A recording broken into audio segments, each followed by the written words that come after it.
If you loved creating the first part of your My First Stitch book, get ready for part 2. You can now switch audio languages in the video settings. Just check the settings icon and look for audio track. You'll find available audios in Hindi, Spanish, German, and many more. I've already prepared 10 more pages for our book, each drawn with its own box, ready for stitching. Our first stitch for part 2 is the beautiful satin stitch. Remember that a skein of floss typically has 6 strands, and you can pull them apart one by one to get the desired thickness for your stitch. This simple trick dramatically changes the look of your embroidery. I am taking purple embroidery floss, and for filling this entire box, I'm using 4 strands. Thread your needle, make a knot, and bring your needle up on one side of the shape you want to fill, and then straight down on the opposite side.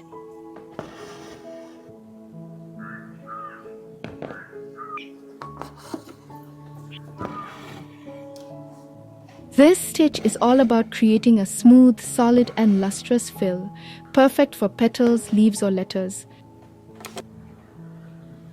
Continue laying these parallel stitches very close together, side by side, covering the entire area.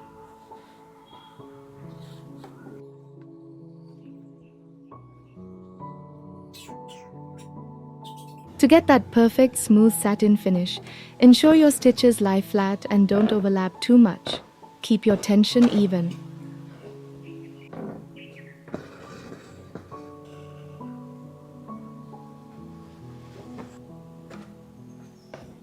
For our stitch book example, I've drawn a petal shape and filled it using just 2 strands, creating a finer, delicate satin stitch.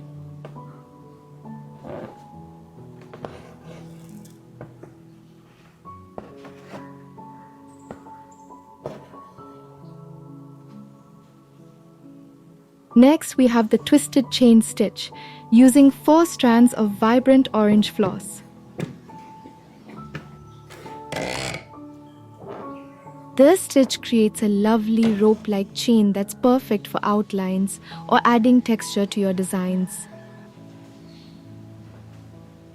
Bring your needle up, make a loop, insert it back down where you came up, and then bring it up a short distance away. But this time, make sure your working thread twists under the needle. Pull through gently.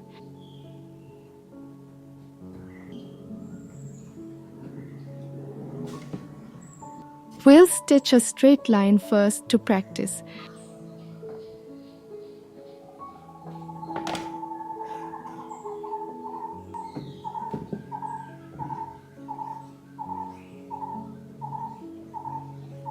These stitches will add incredible texture, dimension, and detail to all your future embroidery projects. Get ready to level up your needlework.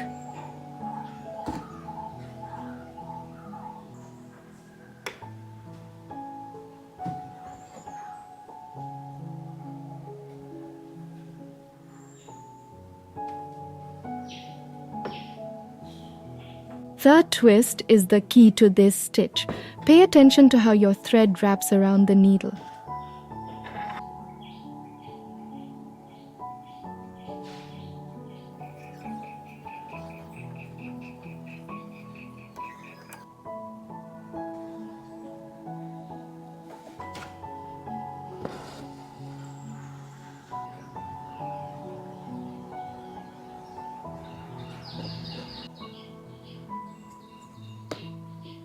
I've created a charming flower outline with 3 petals and their stems using this twisted chain, and added little French knots for the stamens in the center of the flower.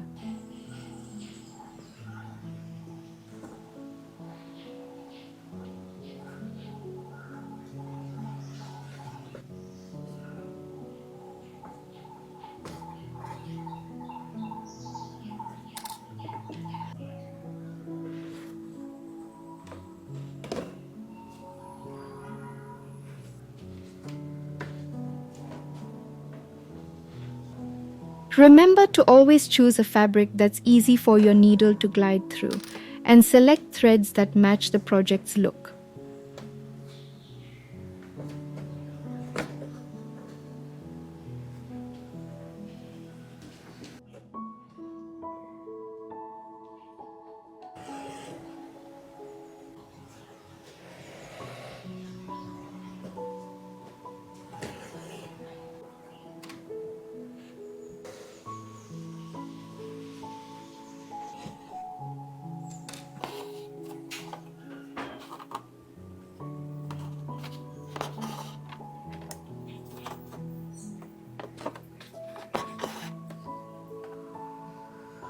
third stitch is the graceful feather stitch in green.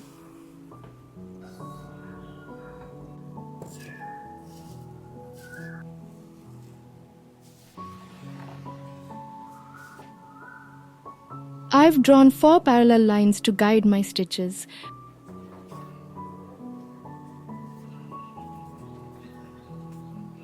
Bring your needle up on the first line, the top line of your 4 parallel lines. Then take a small stitch diagonally downwards to the third line.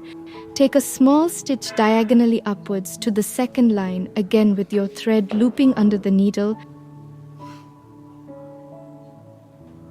Continue alternating between the top and bottom sets of lines, always bringing your needle up on the middle lines, creating those lovely V shapes that lean first one way, then the other.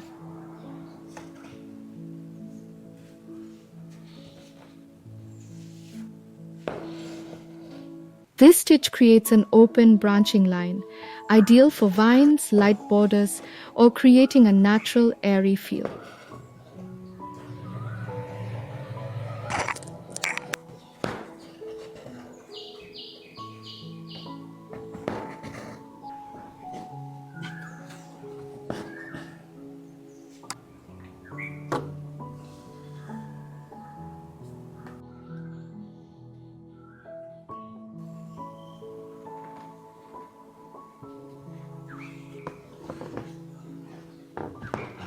The feather stitch is all about a consistent diagonal movement and making sure your thread always loops under the needle before pulling through.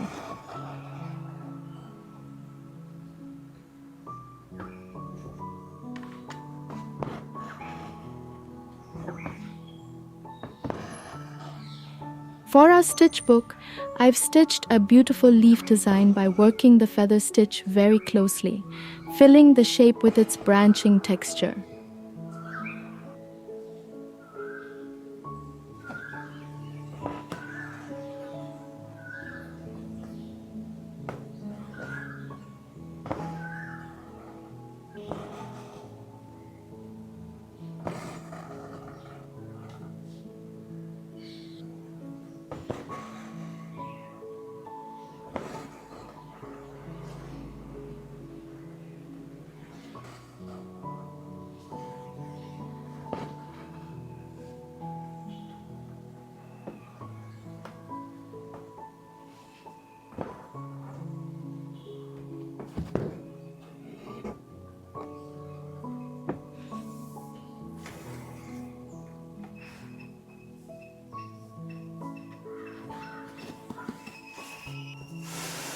Next, the versatile herringbone stitch using blue floss.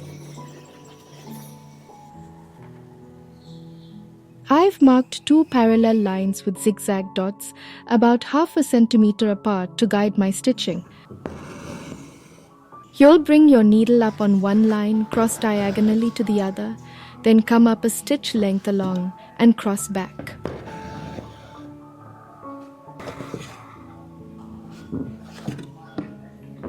This stitch creates a wonderful X or V pattern, perfect for borders or decorative fills.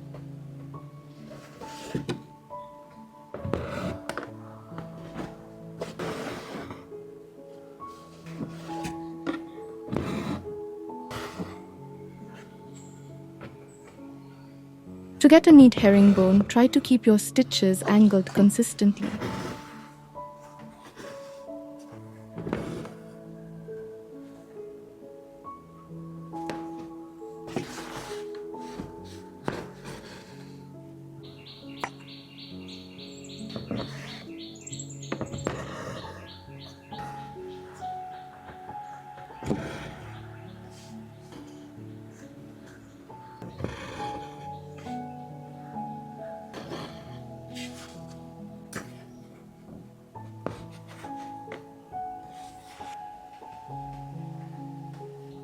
I've demonstrated a threaded herringbone stitch. After stitching the blue herringbone base, I've taken a pink thread and woven it through the X shapes, creating a secondary interlaced pattern that makes the design truly pop.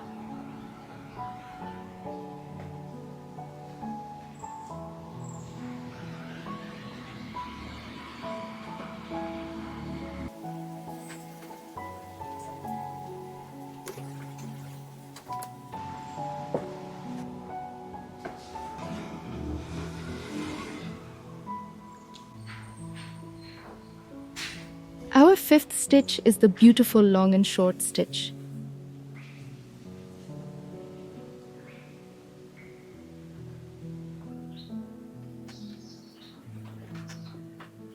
I'm using red, light red and pink floss.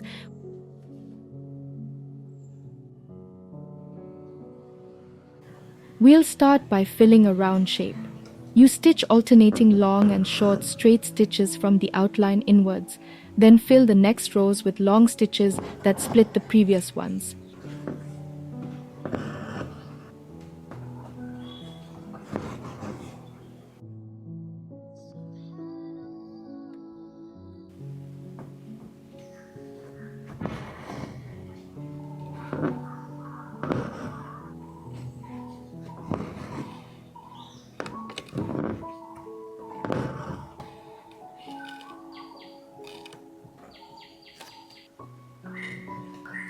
This is a popular filling stitch used to create smooth color blends or textures.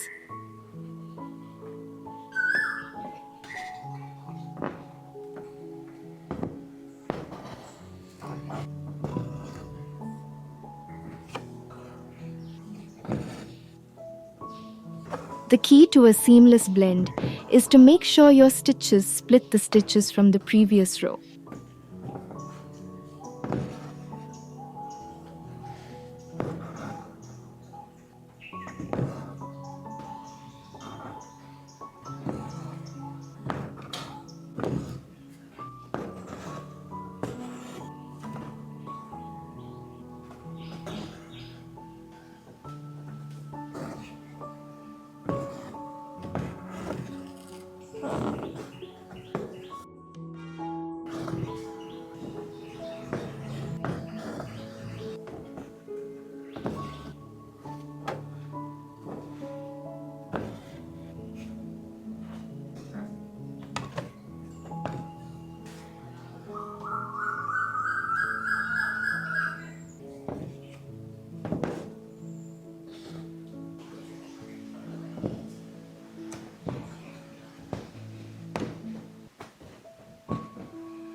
For our stitch book, I've drawn a heart shape and beautifully filled it with 2 shades of pink threads, showcasing a lovely color transition.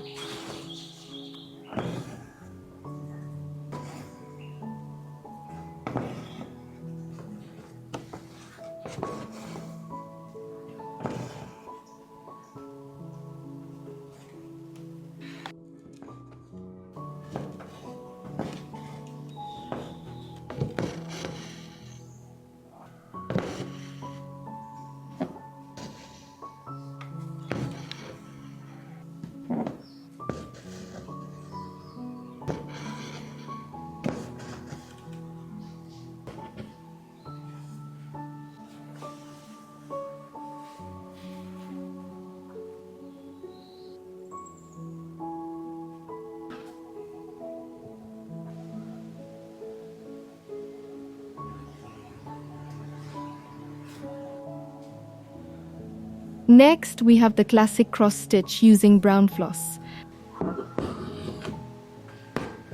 We'll stitch 4 different sizes of cross stitches to see how scale affects the look.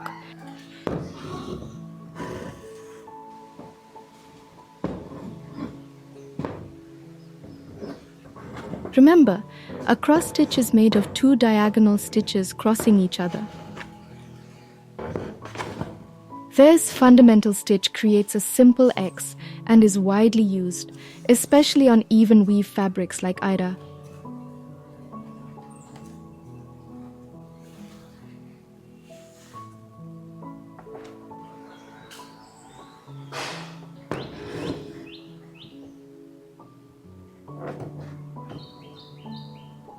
For a neat finish, always make sure the top leg of your X goes in the same direction.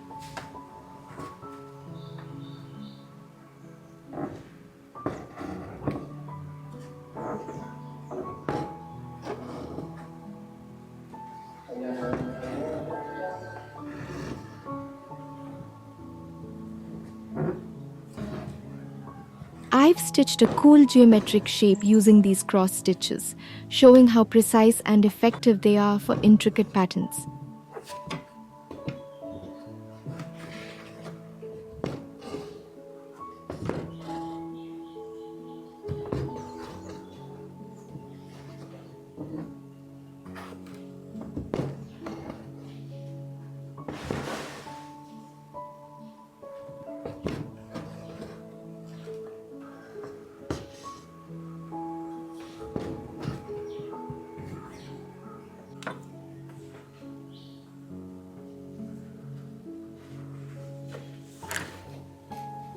Our seventh stitch is the bold heavy chain stitch. I've marked dots with half-centimeter gaps on a straight line. We'll stitch a straight line of heavy chain using 4 strands first. The heavy chain stitch is perfect when you need a really strong outline or a textured line that stands out.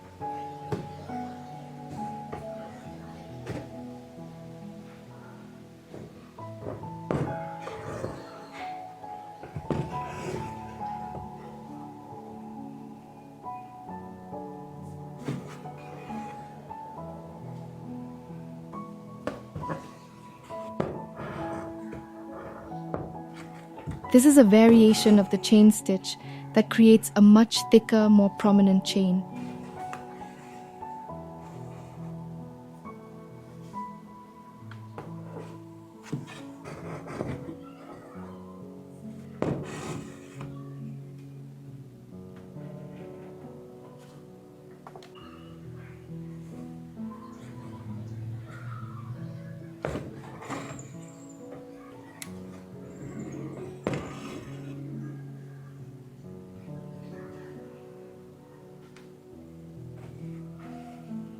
I've stitched heavy chain to fill some curved shapes using 2 shades of brown and just 2 strands.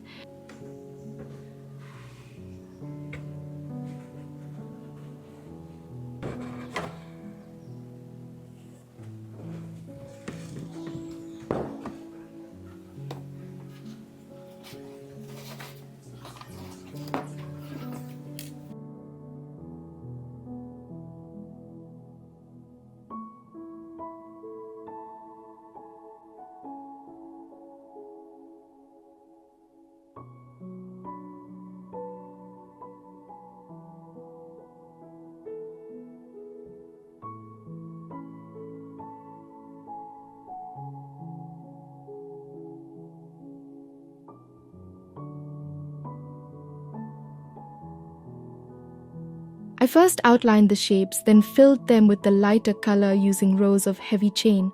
It creates a fantastic rich texture.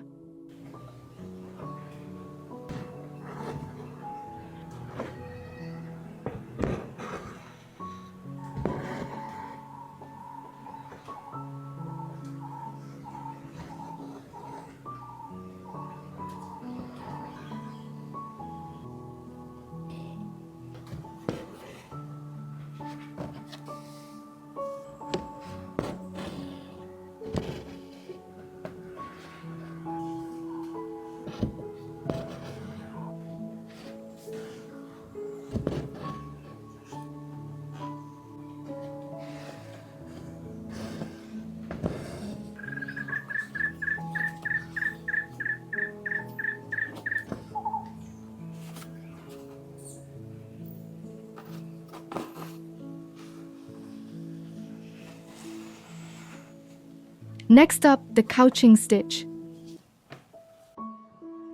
I've threaded 2 needles, one with brown floss, all 6 strands for the laid thread, and one with yellow floss, 2 strands for the couching stitches.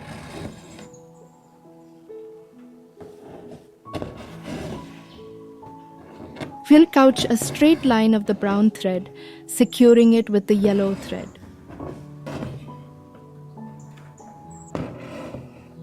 This is a super versatile technique where you lay down 1 or more threads and then couch or secure them to the fabric with smaller stitches.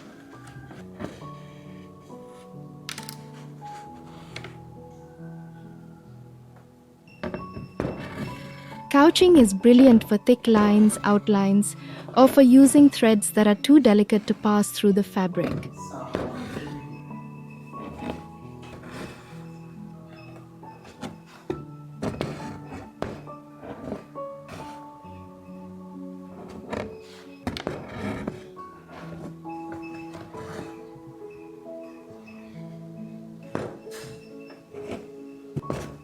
I've also couched a spiral curved shape using the same threads, showing its flexibility for intricate designs.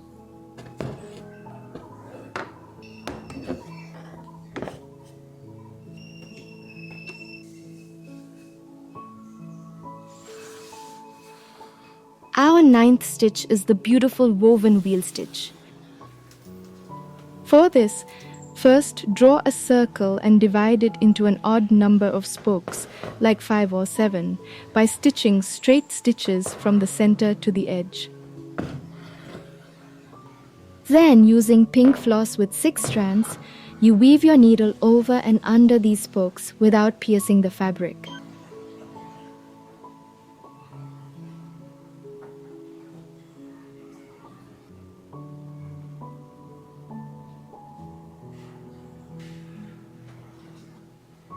This stitch creates a lovely raised and dimensional effect, often looking like a tiny rose.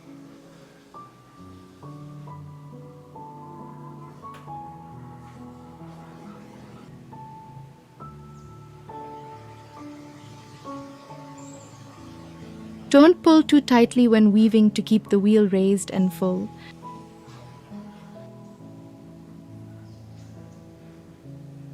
For our stitch book design, I've stitched a gorgeous rose flower.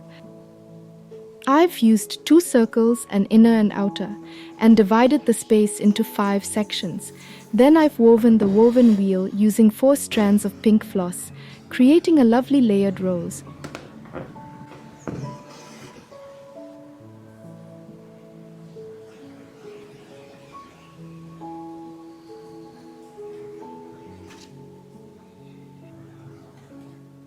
This tutorial is part 2 of our My First Stitch Book Beginner Embroidery series.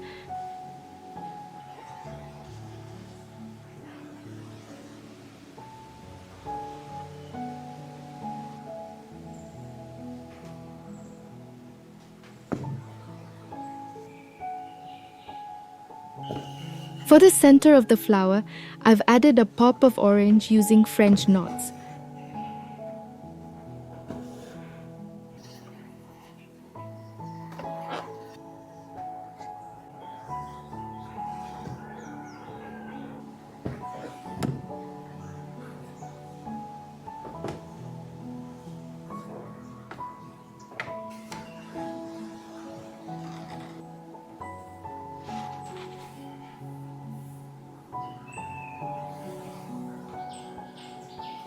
Finally, our 10th and final stitch for this part of the book, the fishbone stitch.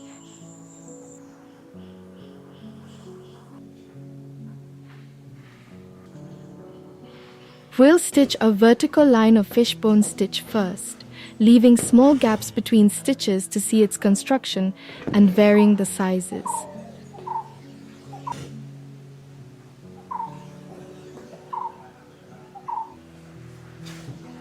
This stitch is perfect for filling leaves and creates a central spine with angled interlocking stitches.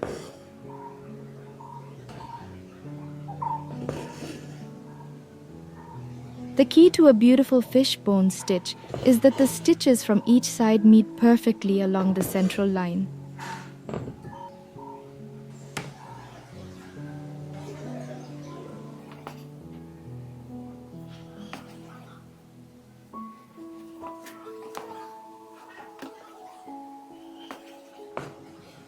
For our stitch book, I've stitched a leaf shape, filling it completely with fishbone stitches with no gaps to create a smooth, textured leaf.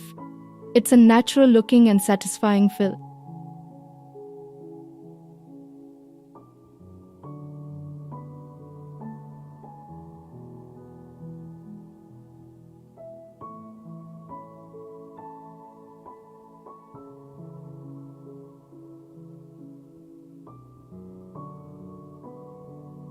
I've shown how to create these stitches and apply them to simple designs. It's been so fun to see these stitches come to life.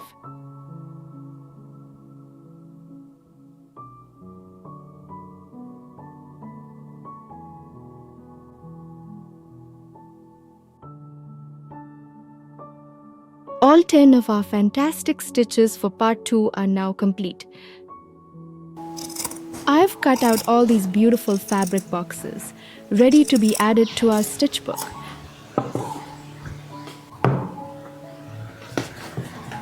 Remember to glue all sides of the edges with fabric glue to prevent any threads from coming loose. This keeps your book neat and durable.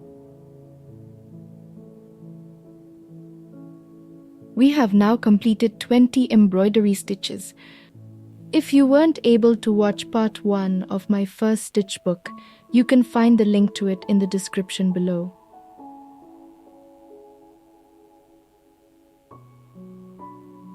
I hope this lesson has guided you easily through each stitch. If you're enjoying this series and want to learn even more stitches, I'll definitely continue this with more parts in the future. If you loved creating your stitch book today, be sure to give this video a thumbs up and follow Handyworks for more creative embroidery adventures. Happy stitching!